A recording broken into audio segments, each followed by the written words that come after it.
I'm going to begin this episode with a bit of a confession for you. Back in the day, one of my guiltiest pleasures of television was the show South Park. And I don't say it as though I'm ashamed or anything like that. South Park, for all intents and purposes, is one of the most brilliant, funny, and comedic shows I think I've ever seen. Although I probably wouldn't go back to it as much as I would now today. That was just the time of my life, really. But one of the reasons why I loved the show so much was it combined comedy and satire with truth-telling. It had the ability to expose rather deep and complex issues with a very simple animation style. And even though I think to a passerby, they might look at the show and say, well, it's just a couple of goofballs, making cardboard cutout characters, and they're not really doing anything deep or morally complex. And yet, I think anyone that would watch the show consistently would find that the producers, the writers behind the show, absolutely have an agenda in mind to expose certain things and talk about sort of things that could be faux pas in the public sector if you just were to take them head on. And so that's something I'm going to be talking about in today's episode on The Writer's Lens. In my last episode, I was talking about exploring ideas and themes, but in this one, I'm going to talk about exposing them. What are some of the means by which we go about exposing themes or ideas or concepts with storytelling? I'm Josh Chasey-Felto. This is The Writer's Lens. This is episode 58, and exposing themes in narrative.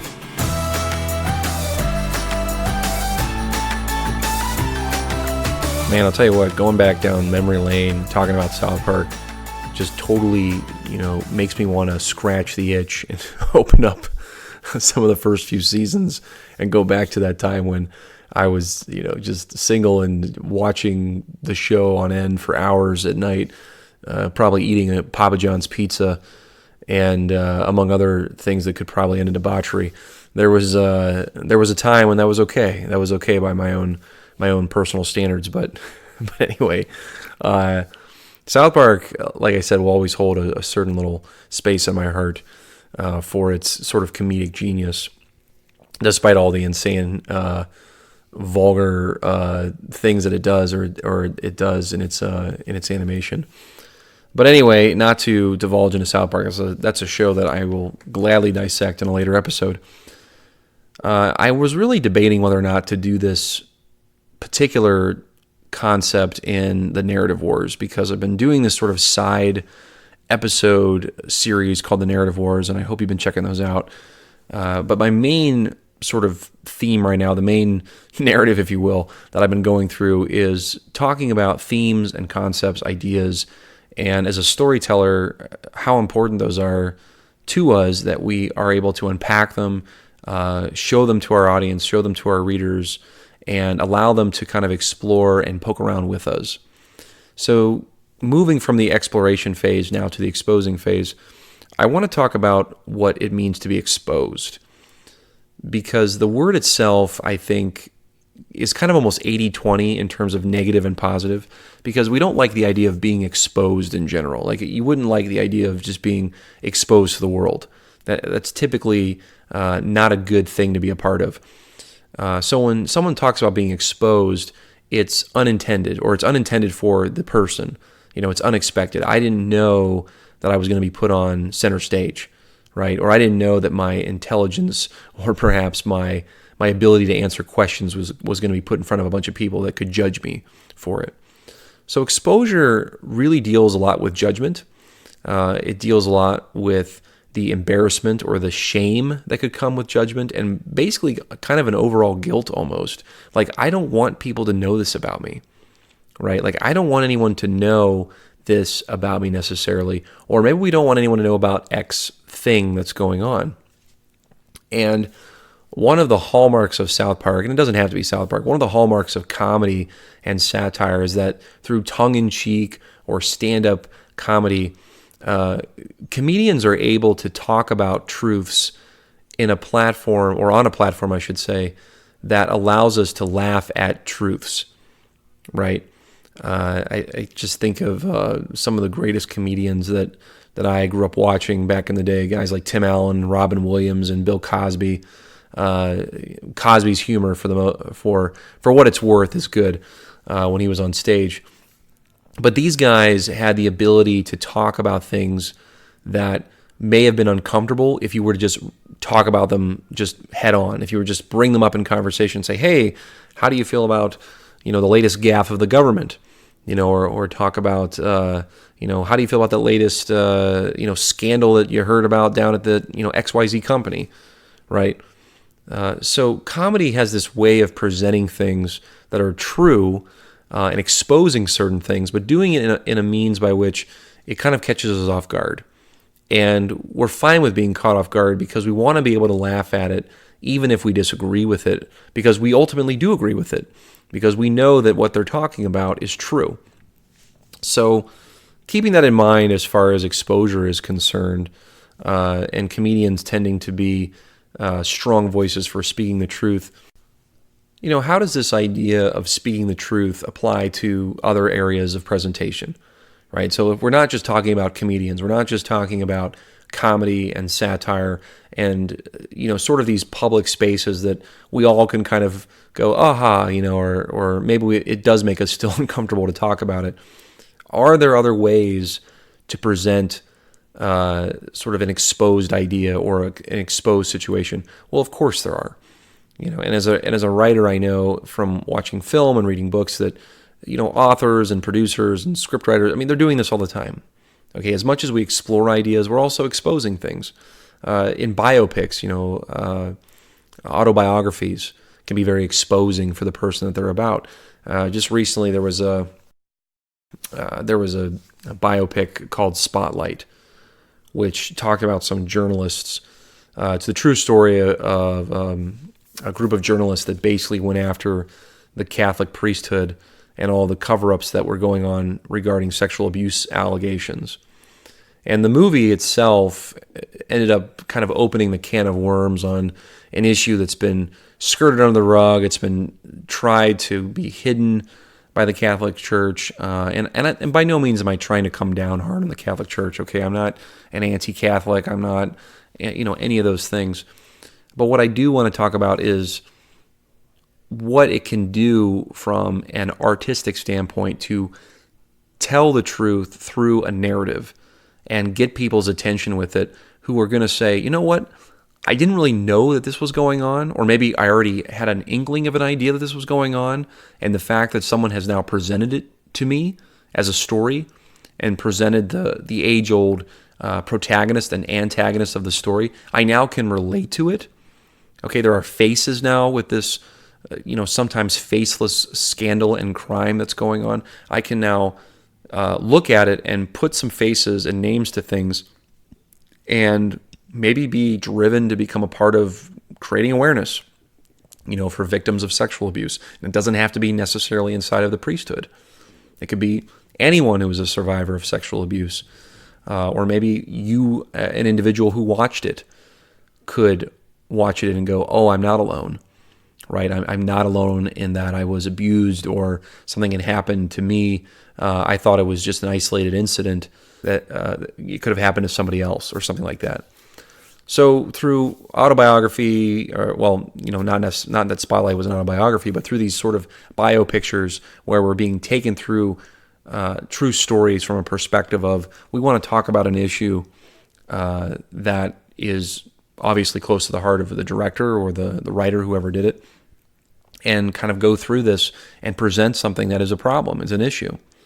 So that would be the first means by which we see this very often. Fiction can do this too. Now, it's not just true stories that are good at exposing certain themes or ideas, okay? Like, you don't have to necessarily base everything on a true story. Fiction can do this also. One of my all-time favorite movies, as well, from back in the day, is it's almost like a nostalgic episode for me, but Hardball with Keanu Reeves. If you've ever seen that movie, if you're any bit of a baseball fan, I highly recommend this film. I love Keanu Reeves because he's Keanu. It's just awesome. But this movie Hardball that he did years ago deals with a guy who's down and out. He's a gambler. He's kind of a nobody. He's just surviving off of like pizza and beer for the most part, and he ends up having to coach an inner city baseball team. And obviously, this is a story of redemption. It's a story of courage and sort of heroism and parenting and being a good guardian and learning how to mentor. I mean, there's tons of great themes in this film, which I think is extremely underrated. But Hardball is great at really talking about the plight of, say, inner city youth and the plight of someone who's maybe stuck in gambling debts, right?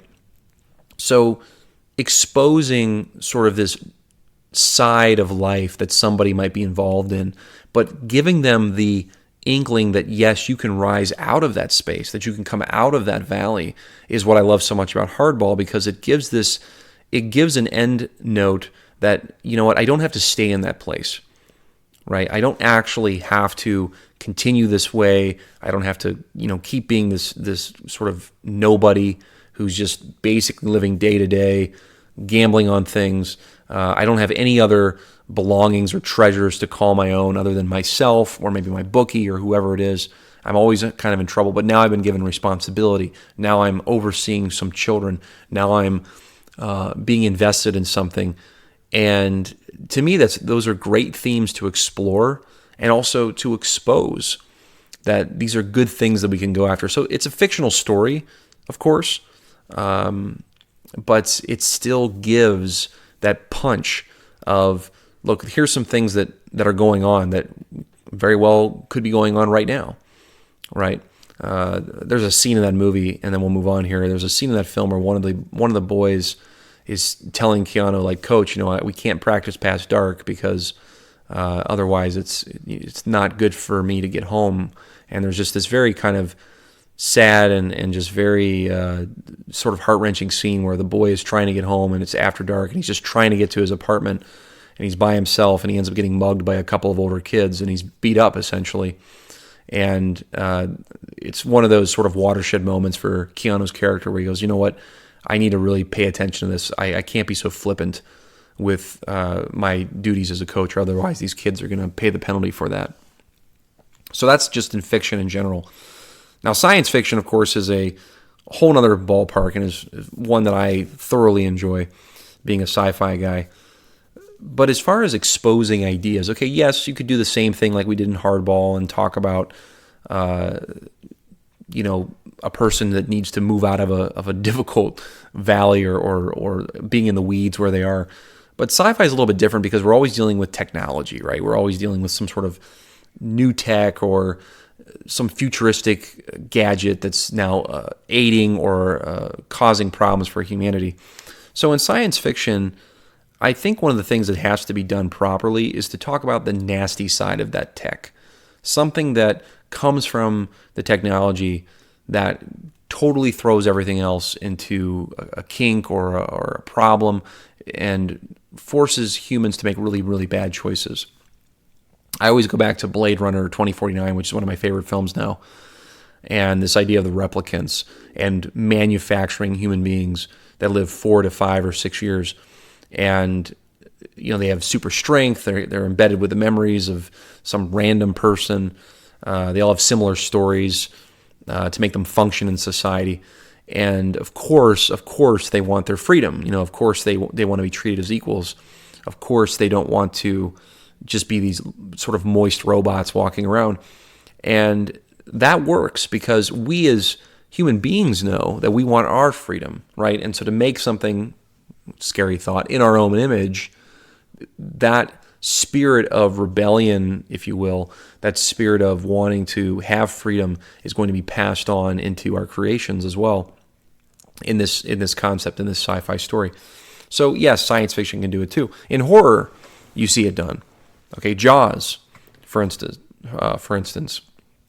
big time blockbuster, probably the original summer blockbuster, the movie Jaws, talking about fear, preying on our fears, the fear of being in deep water, the fear of being eaten alive. Okay, exposing the fact that as people out on the sea, we can't always prepare for everything, right? We can't always prepare for everything. Things could go sideways very quickly, and we don't all know what's underneath those waves. I was just talking with my brother-in-law a couple weeks ago, and he and I have very similar opinions about the open, deep ocean. Okay, what is down there? What is down there that we've never seen before? What is down there that could eat you? Okay, there's so much in the deep, deep ocean that we have not seen, that we have not covered, that we don't know what's there. It's almost like visiting a foreign planet in the deepest parts of our own Earth, seas, and oceans. And he and I both agree that going down there would be exhilarating in some sense, but I don't want to do it by myself. Like I would never want to be exposed down there at the bottom of the ocean. So Jaws did this. Okay, Jaws was able to do this, exposing our fear of an animal that we just can't control, an animal that we can't, dictate or reason with. So in horror, you'll see it. But like any of these things, and we could go on and on in a lot of different genres and be a little more specific, like anything that deals in the exposing of an idea or a concept or a theme and making it known to the masses that, hey, this has been going on for a long time and now I'm bringing you into it, everything will work so long as it's both genuine and authentic. Because once you start inserting separate agendas, I don't think that it eventually, well, I won't say eventually, I don't think that it will have inevitably an appeal with a general audience, because the general audience is out walking around, experiencing reality, experiencing real life. They're out doing things. They're not just living in fantasy worlds yet. Okay, we're not living in the simulation of the Matrix, which could be a whole other episode I could go down the rabbit hole on. But these kinds of things have to be genuine. They have to be authentic. They have to be somewhat agreed upon that these are truths that we see every day. I'm not saying they have to be stereotypes, but they have to be truthful to more than just the creative person who's making it. Okay, so again, this kind of gets back to the old question of, is all art subjective? Yes, in some sense it is. Can it be objectively good? Well, that's a bit of a tricky question. But despite it being subjective to the artist, the appeal that it has to other people and the value you can place on that art, on the story, on the film, on the painting, whatever it is, it's ultimately up to the audience. It's ultimately up to the person that is encountering it for the first time. But if it feels authentic, if it feels genuine, and that person can relate to it, you've created that connection, right? From as an artist or a writer, as a painter, you've created that connection from yourself to this other person. And I'll throw it out there as a musician as well. Okay, I don't want to. I know I have some musicians that listen to this podcast, so I don't want to leave you guys out. So I apologize for not throwing you in earlier. But that's the point, is being genuine and authentic is something that we as listeners, we as readers, we as seers and sort of the judgers, if you will, getting back to this idea of judgment, the ones who will judge the art, who will judge the story. If we don't see it as being genuine or authentic, we don't feel that, then we're not going to resonate with it. We're just not going to resonate with it. I think of testimonials, right? Testimonials that people give, and whether or not they're being genuine or authentic in them. Most of my listeners know by now that I'm a Christian, and I have a testimonial. I have a testimonial of coming to faith. And if I share that with someone, my desire is to be as genuine and authentic as possible, because there's power in that authenticity. There's power in me being able to sort of bare myself in some sense, being vulnerable, being vulnerable about this, exposing this part of myself, so that the person who's hearing me can A, relate, and B, see it as being believable that this actually did happen, that this series of events that I am sharing with the listener actually did come to pass. So this is what is becoming such a hot topic in our culture right now. And I don't want to unpack this too much just for this episode, because I feel like it's something I'd love to dialogue with other folks who would come on here on this podcast, or just anyone in general. But we've seen a major shift in film and books, especially, where there's more than just authentic story taking place. There's almost this agenda that comes along with the story, right? And it's a clashing of worldviews. And And I allude to this in my Narrative Wars series, how, what is it that actually shapes a person's worldview? It's experiences, yes, and it's also what you read, what you ingest. That ultimately sets up your worldview. But what also shapes your worldview is the challenges that you face from other people's worldviews, when people challenge you on what you think you believe. So it's a very tricky space, because when art is trying to push an agenda, which you might say is propaganda, right? Like I'm trying to enforce this thought down into your brain and into your gullet. When that starts to happen, what do you say about the art? What do you say about the story? I mean, it's no longer authentic. It's no longer genuine. We are now being subjected to the artist's rendition of what they think things should be like. This is my agenda. This is what I want to make normative. This is what I want to make something that people will be accepting of. And not only will they be accepting of it, they will endorse. And like I said, I don't want to get into too much specifics on this, but you don't have to peruse YouTube or other podcasts for very long to see that there really is a lot of division going on as far as worldviews clashing in our film and our TV and our media and in books. And some of it I think is actually very healthy, because it's really pinging the spirit of the culture, and I think pinging a lot of people that want to talk about very virtuous themes, making them want to come out of the woodwork and maybe feel compelled to write about certain principles. I mean, me, myself, again, being a Christian, there are certain things as a Christian, I want to see endorsed in stories. And there's certain things I don't want to see endorsed in stories, and I won't resonate with it because, again, because of my worldview, because of my belief.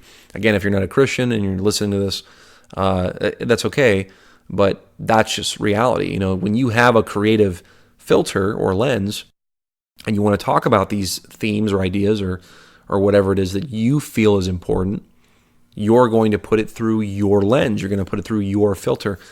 And I see that happening a lot right now. I see that a lot happening where the idea of exposing an idea is becoming more like enforcing an idea.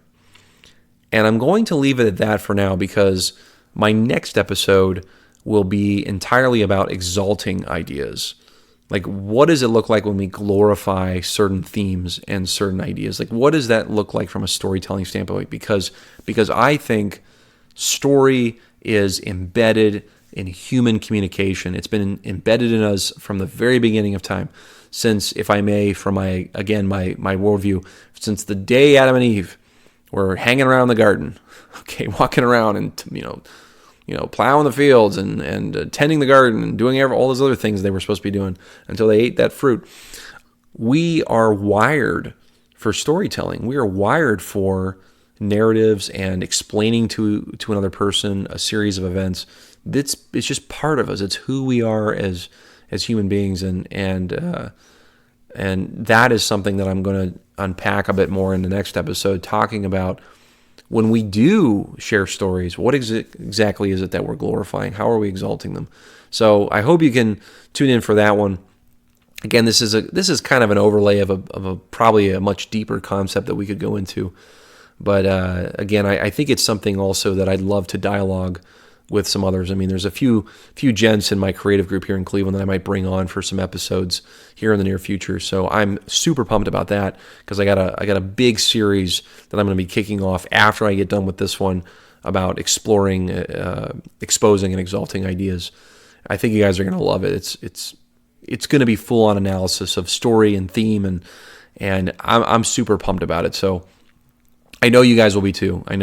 Trust me. So if I haven't sold you on that enough, I look forward to catching up with you guys in, I don't know, a week's time or so. And I'll leave this as an encouragement for you, listener. If you are someone that has a testimonial or has a story that needs to be heard and you want to talk about exposing something, then maybe now is the time. Maybe now you've been through it. Maybe now you're able to go back and retrace it, not dwell in that space, whatever it might be. Or maybe it's a friend's story that you're willing to tell.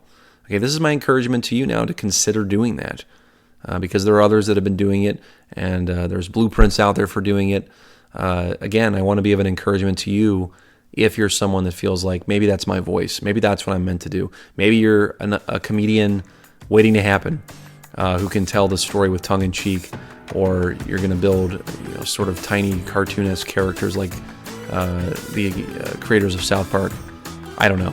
All right, I don't know, but I do want to be a bit of an encouragement here at the end of this episode for that. So until next week, guys. This is Josh, the ACL Filter from the Writer's Lens. I will catch up with you guys again soon.